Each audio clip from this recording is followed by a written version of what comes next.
네, 안녕하세요. 세금을 생각하다 싱크텍스의 이상호 세무사입니다.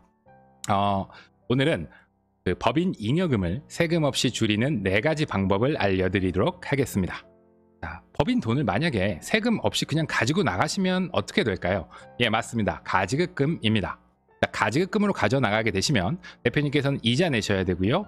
법인은 법인세를 더 납부하셔야 되고요. 무엇보다 대표님이 가져가셨던 그 돈을 다시 가지급금은 상환을 하셔야 하는 겁니다. 자, 그럼 만약에 그 법인의 잉여금을 인출하면서 세금이 적거나 또는 최소화될 수 있는 방법이 있으시면 어떠시겠습니까? 네, 오늘 제가 그 4가지 방법을 알려드릴 건데요. 다음 4가지 방법은 어떤 천편일률적으로 된다 안 된다가 아닙니다. 회사마다 회사의 주주 또는 이전의 자본 구조에 따라서 이게 할 수 있는 회사가 있고요. 그렇지 않은 회사가 있기 때문에요. 이 부분 반드시 주의해 주시기 바랍니다.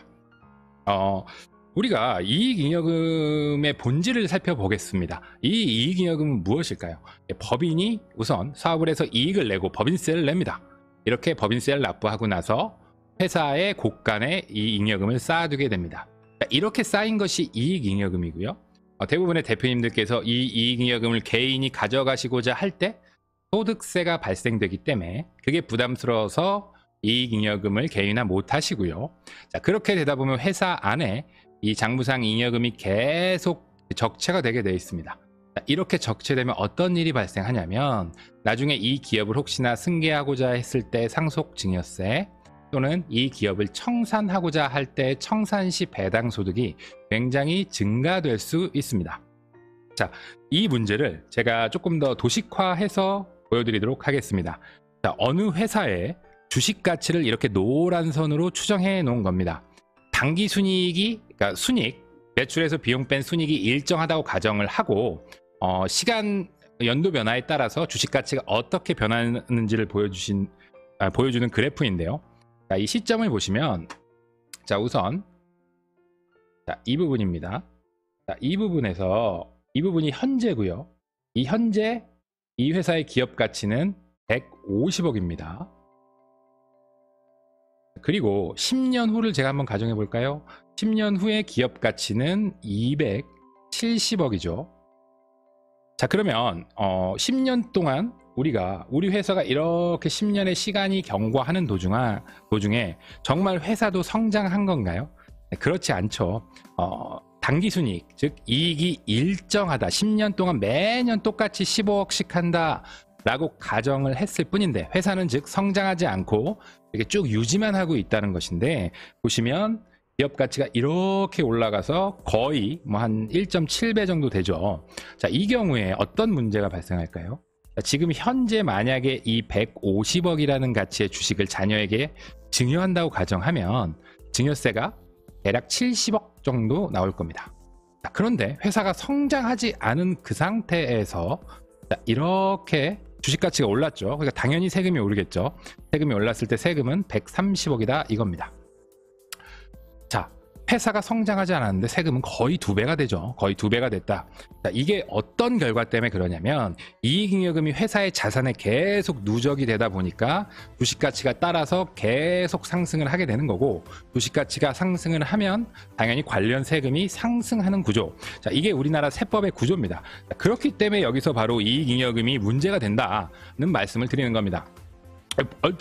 언뜻 보셔도 보시면 그냥 오르는 게 아니라 많이 오르죠. 회사가 그냥 똑같이 당기순이익을 일정하게 10년 하고 있는데 이 부분은 약간 좀 문제가 있지 않나 하는 생각은 저도 많이 드는데요. 어쨌건 자, 이제부터 세금 없이 잉여금을 줄이는 4가지 방법을 알아보도록 하겠습니다. 자, 첫 번째 방식입니다. 깜빡깜빡이고 있네요. RPS 환원이라는 방식입니다. 자, 이 방식은 어떤 방식이냐면요, 상환우선주를 사용하는 방식입니다.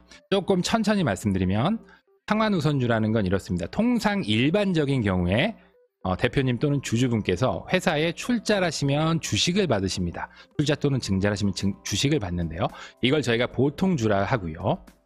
만약에 이 보통주에 이렇게 출자하면서 주식을 받았는데 이 주식에 상환 청구를 할 수 있는 권리를 붙여주는 겁니다. 즉 내가 지금은 대표님께서 법인에 돈을 넣으셨지만 일정 기간 지나면 다시 그 돈을 나한테 상환해줘. 이런 옵션을 붙여서 발행하는 주식을 저희가 상환 우선주라 하고요. 이는 상법에 규정이 돼 있는 사항입니다. 자, 이런 상환 우선주를 발행하게 되시고 또 이렇게 상환 청구를 해서 주식의 대가를 가져가게 되시면 이 과정에서 이런 겁니다. 그러니까 돈을 회사에 넣을 때는 주식의 형태로 넣는데요. 가져오실 때는 마치 가수금, 이렇게 빌린 돈 받아오듯이 가져올 수 있다. 이걸 멋진 말로 상환 우선주라 하고요. 이 상환 우선주가 상환 청구되는 그 시점에 이익잉여금이 줄어들게 됩니다. 자, 이익잉여금이 줄어드는 포인트가 하나가 있고요. 그럼 과연 세금은 어떻게 되냐? 그건 곧 그 상환 가액과 발행가액의 차액에 따라서 달라지는데요. 당연히 회사마다 가능한 회사가 있고 그 회사 안에서라서 그 안에서 또 주주 간에도 되는 주주가 있고요. 안 되는 주주가 있습니다. 또 자본 구조 역시 검토를 하셔야 하고요. 그렇기 때문에 이 요건이 과세 요건들이 비과세 요건들이 모두 충족이 되면 세금이 없거나 또는 굉장히 낮은 수준으로 해서 이 상환 청구권을 실행을 하셔서요. 잉여금을 줄일 수가 있습니다. 자, 이렇게 보시면 제가 이제 화면에 뉴스 기사를 두 가지 가져왔는데요. 자, 보시면 뭐 넥슬릭스라는 회사가 SK 넥슬릭스가 상환 우선주를 발행해 1,000억을 조달했다. NFC가 전환 상환 우선주 24만 3,750주를 소각했다라고 상장사들은 이 상환 전환 우선주, 상환 우선주를 굉장히 자유롭게 사용을 하고 있는데요. 우리 비상장 중소기업들도 얼마든지 상법에 규정되어 있기 때문에 얼마든지 이 상환 우선주를 활용할 수 있다. 그리고 요건이 맞는 경우에는 이 상환 우선주를 실행할 때 세금이 발생하지 않을 수 있습니다. 다만 면밀히 검토하시고 주주별, 그 회사 히스토리별, 자본 구조별 전부 검토하셔서 진행을 하셔야 하는 부분이다 라는 말씀으로 첫 번째 방안을 말씀드렸고요. 자, 두 번째 방식은 이익 소각입니다. 자, 이익 소각. 이익 소각 뭐죠? 대표님께서 들고 계신 주식을 회사에 넣고 회사는 이 주식을 이익잉여금으로 소각하는 방식입니다. 자, 말 그대로 주식을 반납하고 돈을 가져오는 방식이고요. 자, 이렇게 돈을 가져왔을 때 세금이 어떻게 되냐 보면, 자, 이익 소각 방식에 받은 돈을 제가 5억이라고 하면요, 제가 반납한 이 주식 있죠, 주식을 반납하고 돈을 받았으니까 이 주식을 그냥 팔았다고 쉽게 이해하시면 되고요. 자, 판매해서 받은 돈이 5억이니까 이 주식을 취득했을 때 금액을 빼줘야겠죠. 그걸 뺀 이 차익에 과세를 하는 구조가 이익 소각의 구조입니다. 그렇기 때문에 이 취득 금액이 얼마냐에 따라서 차익이 달라지고 이 차익에 따라서 세금이 달라지는 구조인데요. 우리가 표현을 하면 취득 금액과 마찬가지로 판매 금액이 같은 경우에는 차익이 발생하지 않아서 당연히 세금을 부과할 수 없습니다. 이익이 있는 곳에 우리가 세금이 있다고 하니까요. 이익 소각 같은 경우에는 너무 많이 실행을 하셔서 너무 많이 실행을 하시고 의도적으로 과하게 실행하시는 곳이 있어서 요즘 같은 경우 조금 조사를 하는 경우가 있죠.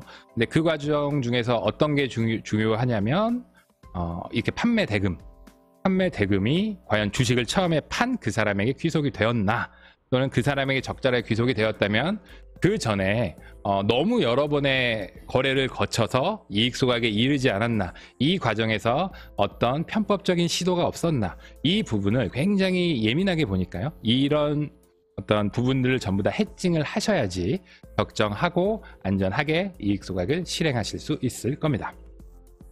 자, 이게 두 번째 이익 소각 방식이었고요. 자, 세 번째 방식은 사내 근로복지기금이라는 방식입니다. 자, 이 기금 방식을 저희가 도해로 먼저 살펴보게 되면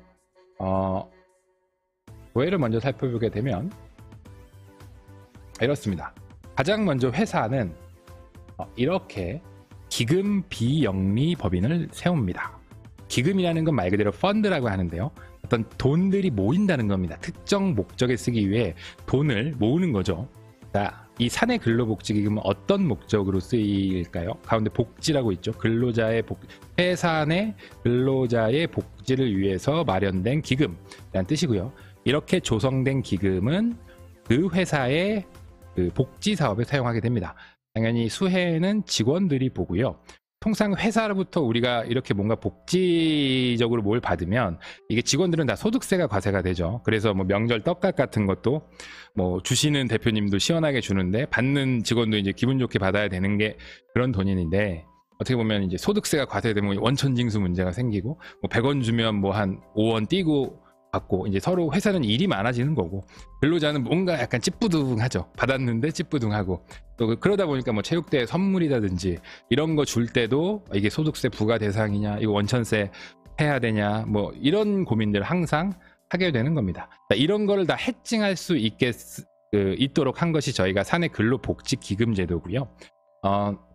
이 기금법인을 통해서 받는 그 복지들은 이 받는 직원들이 이런 소득세 문제에서 완전히 자유롭게 됩니다. 그렇기 때문에 깔끔하게 이제 주고받을 수가 있는 거죠. 다만 그 용도가 타당하고 정말 복지 사업에 쓰였나, 이 부분이 포인트겠죠. 이렇게 기금 얘기를 드렸는데, 왜 너 이익잉여금을 없앤다더니 직원 복지 얘기를 하고 있냐? 네, 이제부터 하겠습니다. 제가 이게 유튜브다 보니까요, 이게 하나하나 다 설명드릴 수가 없습니다. 근데 안내는 드려야겠고 유의사항이나 이런 걸 다 말씀드리고 싶은데, 그렇게 하면 영상을 한 10시간을 찍을 수가 있기 때문에, 자, 오늘 영상은 참조만 하시고요. 자, 어떤 로직인지 그런 큰 줄기만 이해하시면 될 것 같습니다. 자, 이렇게 기금법인에 돈이 들어가야 저런 복지 사업을 하겠죠. 자, 그런데 과거에는 이 부분이, 법인이죠, 우리 법인이 기금법인에 출연을 하는 이 부분이 2021년 전에는 10%만 비용 인정을 받았습니다. 그 100원을 이렇게 넣는데 10원만 비용인 겁니다. 그러니까 이거 누가 하겠습니까? 안 하죠. 안 하다 보니까 2021년에 법을 개정합니다. 이렇게 출연을 하면 21년 이후에는, 제가 원래 글씨를 잘 씁니다. 판서라 그렇지. 자, 100% 손비 처리해줄게. 자, 이렇게 법을 개정시킨 겁니다. 왜냐하면 제도 자체가 직원을 위해 너무 좋은 제도다 보니까. 근데 왜 이렇게 안 해? 보니까 아니, 법인과 오너 입장에서도 사실 메리트가 있어야 이게 활성화가 될 거 아니야. 그러니까 그런 취지로 이걸 개정한 것 같습니다.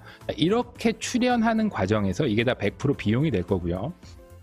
자, 이렇게 비용이 처리가 되면서 동시에 이 출연하는 방향, 그 재산 종류에 따라서 이익잉여금을 소각해서 없애서 이 기금에 출연을 할 수가 있는 겁니다. 자, 이렇게 기금에 출연하고 처리된 이익잉여금이 줄어들겠죠. 그런데 이 기금은 비영리법인이고요. 이 비영리법인이 기금 사업에 이 돈을 쓰기만 한다면 당연히 세금이 비과세가 되게 됩니다. 자, 이 로직에 따라서 이익잉여금이 사실상 이 법인의 잉여금을 출연했으니까 이 잉여금은 여기서 감소할 거고요. 자, 원래 우리가 하던 회사를 위한 복지 사업을 열심히 하고 했을 뿐인데, 그러니까 기존에 써야 했던 잉여금을 줄여줄 수 있다는 방법이죠. 그러니까 유튜브라 너무 길게 말씀을 다 드릴 수는 없을 것 같고요. 자, 이 기금법인 역시 잉여금을 감소시킬 수 있는 굉장히 중요하고 또는 세금적으로 유리해질 수 있는 방법이다. 왜냐하면 그 근로자를 위한 제도이기 때문에요. 과세관청에서도 저렇게 비용 처리 100%를 개정을 시켜준 것 같습니다.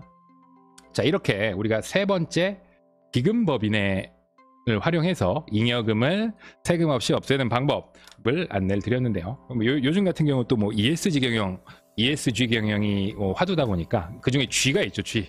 뭐 지배구조인데, 사실은 지배구조의 뭐 투명성도 있지만 사실은 그거에 대한 어떤 분배 문제도 같이 갖고 있습니다. 그렇기 때문에 이 기금 같은 경우는 ESG 경영의 그 철학에도, 요즘 경영제의 최고 화두죠, 그 철학에도 어느 정도 적합한 제도다라는 말씀 드리고, 무엇보다 주의하실 거는 적정하고 적법하게 안전하게 실행하셔야 되는 거고요.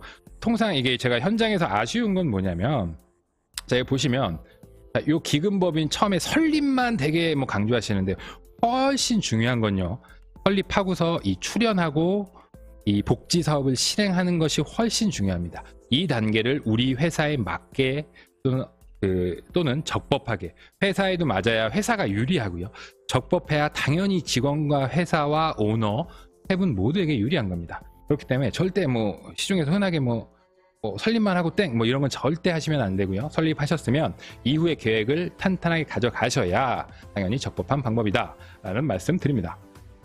자, 두 번째 방법입니다. 아니, 네 번째죠 벌써. 안 보이실 것 같은데 감액배당이라고 쓰여 있네요. 자, 감액배당. 자, 네 번째 방법입니다. 감액배당. 이것도 제가 어려운 단어인데 그냥 직관적으로 쉽게 말씀을 드려보도록 하겠습니다.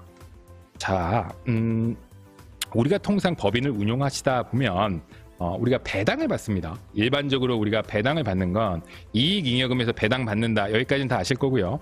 당연히 이익잉여금에서 배당을 받는 건 그렇지, 과세입니다. 그런데 위에 뭐라고 써있죠? 자본잉여금에서 이렇게 받은 돈은 뭐다? 그 과세가 되지 않는다 라고 쓰여있죠. 이게 어떤 걸까요? 그러니까 정확히 말하면 모든 자본잉여금이 비과세다 이 말씀은 아닙니다. 자본금 중에서도 법에 정한 요건을 맞는 그 충족한 자본잉여금만이 이 자본잉여금을 재원으로 이렇게 그냥 배당을 받아갔을 때 주주가 요건 맞는 자본잉여금만이 그 비과세다라는 말씀을 분명히 말씀드리고요. 자, 보시면 제가 법령입니다. 법령 보면 상법 461조의 2 준비금액 감소라고 적혀 있습니다. 여기 보시면 회사는 이번일까요? 네. 적립된 자본준비금 및 이익준비금의 총액이 자본금의 1.5배를 초과하는 경우에 주총 결의에 따라 그 초과한 금액 범위에서 자본준비금과 이익준비금을 감액할 수 있다라고 쓰여 있고요. 상법 461조의 2입니다. 소득세법에 보면 그대로 써 있습니다. 여기 써 있습니다. 상법 461조의 2에 따라 이 자본준비금을 감액하여 받은 배당은 뭐저쩌고 써 있고 배당 소득에 포함하지 아니한다. 즉 과세하지 않는다. 소득세 과세하지 않는다는 소리고요. 마찬가지로 법인세법에도요. 자본준비금을 감액하여 받는 배당 상법 461조의 2가 또 나오네요. 이 배당은 뭐라고 써있죠? 입금 불산입, 즉 입금으로 산입하지 아니한다. 입금 불산입, 즉 이익이 입금이 아니니까 법인세를 과세하지 않겠다라고 하는 겁니다. 모든 자본준비금과 이익준비금을 감액해서 받는 배당이 비과세라는 말이 아니고 법에 정한 요건을 갖춘 자본준비금을 감액해서 받는 배당만이 소득세가 과세되지 않는다는 겁니다. 만약에 이 요건을 반대로 충족했다 하면 그러면 만약에 그 충족한 금액이 100억이라 할지라도 그 받는 주주에게 소득세를 과세하지 않는다는 말입니다. 자, 여기까지가 우리가 감액배당에 대해서 상법 그리고 세법에 대해서 그 입장을 알아보았는데요. 사실 이 감액배당에 대해서 보통 일반적으로 전문가분들께서는 상법과 세법을 중시하시는데요. 사실상 저는 여기서 가장 감액배당 하면서 주의하실 포인트는요. 이 뒤에 써있는 단지 상법과 소득세법, 법인세법이 아니고요. 이 법이 아니고 이렇게 배당하는 자본준비금이 어떻게 생성되었는가, 이게 가장 중요한 포인트라고 저는 봅니다. 실제로 과세관청도 그 부분을 볼 거고요. 그 부분이 문제가 없었다면 문제가 없는 거고, 그 부분에 문제가 있었다면 이 뒷부분의 상법, 소득세법, 법인세법세 아무리 충족한다 할지라도 그건 당연히 문제죠. 당연히. 왜냐하면 출처가 약간 차명주식 같은 거죠. 일종의 출처부터 이상한 자산을 아무리 적법한 방법으로 건드려도 그건 세법 위배입니다. 그렇기 때문에 이 감액배당을 실행하시는 대표님들은 반드시 그 앞에까지 면밀하게 검토하셔야 되고요. 방법이 문제가 아닙니다. 제가 이제 오늘 4가지 방식을 안내를 드렸는데요. 유튜브라 제가 분명히 말씀드리는 건 이런 방식들이 모든 법인에 천편일률적으로 적용될 수 있는 건 아닙니다. 요건이 충족한 법인만 세법에 적법하게 이렇게 세금 혜택을 받을 수 있습니다. 라는 말씀 분명히 드렸고요. 제가 또 이런 말씀을 드리다 보면 그런 생각이 많이 듭니다. 우리가 하면서 어떤 법에 쓰여져 있는 그 방법이 문제라기보다는 그 방법을 실행할 때 주변에 그 사람들이 있죠. 그 자문 받으시는 분들이 계실 거고, 이 사람이 문제인 겁니다. 이거를 써있는 방법을 제대로 실행을 못하시면 방법이 문제가 있는 게 아니고 사실은 시공이 부실공사가 된 거죠. 부실공사가 됐을 때 대표님께서 뜻하지 않게 피해를 보실 수가 있으니까요. 반드시 주변 전문가와 상의를 하셔서 그 단계, 세법, 상법 모두 다 검토하시고 그런 어떤 신뢰성을 구축한 상태에서 이 방식들을 참고해 주시길 바라겠습니다. 자, 여기까지 제가 법인 잉여금을 세금 없이 줄이는 4가지 방법이라는 주제로 영상을 촬영했는데요. 영상에 대해서 궁금하신 게 있는 대표님들께서는 언제든지 이 위에 있는 이렇게죠. 이 전화번호로 문의를 주시고요. 또 마지막으로 세법 영역을 실행하고자 하시는 대표님들은 생각하시는 것보다 당연히 적법해야 되고 안전해야 되는데 그거보다 조금 더 보수적으로 실행하시는 것이 장기적으로 더 편할 수 있다는 말씀을 꼭 드립니다. 구독과 좋아요는 저에게 큰 힘이 되고요. 댓글을 남겨주시는 대표님 계시다면 제가 업고 다니고 싶을 정도로 힘이 납니다. 여기까지 긴 영상 들어주셔서 감사하고요. 저는 이상호 세무사였습니다. 감사합니다.